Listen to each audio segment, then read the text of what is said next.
ஏய் என்னடா இது என்னத்தையும் அடைச்சி வச்சிருக்காங்க அப்படின்னு பார்த்தா எடுத்து வெளியே பார்த்தா காக்கா. அடியே என்னை பார்த்தா என்ன காக்கா மாதிரியா தெரியுது? நான் புறாடி.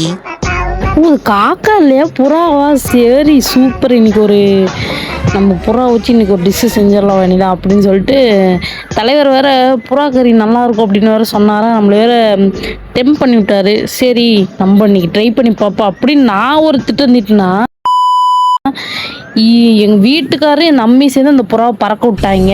எனக்கு இதுதான் சாக்கு, விடக்கூடாது அப்படின்னு சொல்லிட்டு எனக்கெல்லாம் தெரியாது, எனக்கு எதாவது சாப்பிட வாங்கி கொடு அப்படின்னு சொல்லிட்டுக்கு சரின்ட்டு வேலாயுதம்பாளையத்தில் இருக்கிற மீன் கடைக்கு வண்டி விட்டோம். வழக்கமாக நாங்கள் என்ன வாங்குவோம் அது உங்களுக்கு தெரியாது, ஏன்னா இப்போ அதுவே வீடியோ பார்க்க மாட்டீங்க. நாங்கள் என்ன வாங்குவோம்னா இந்த பாறை மீன் ஃப்ரை, நெய் மீன் ஃப்ரை இந்த மாதிரி தான் வாங்குவோம்.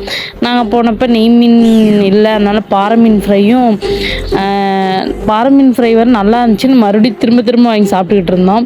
சரின்ட்டு அப்புறம் புதுசாக வாவல் மீன் சொன்னாங்க. நான் கேட்டதில்லை, கேள்விப்பட்டதில்லை. ஆனால் அவங்க வாவல் மீன் ஒரு மீன் சொன்னாங்க, நான் சாப்பிட்டதில்லை அதனால சொல்கிறேன். அது சரி அதை வாங்கி சாப்பிட்டுப்போன்னு சொல்லிட்டு அதை எடுத்து பார்த்தா சூப்பராக இருந்துச்சு. ஆனால் அதில் முள் இல்லாமல் இருந்ததா, இதில் முள் இருக்குது அப்படின்னு சொல்லிட்டு கொஞ்சம் டிஃபிகல்ட்டாக தான் இருந்தது.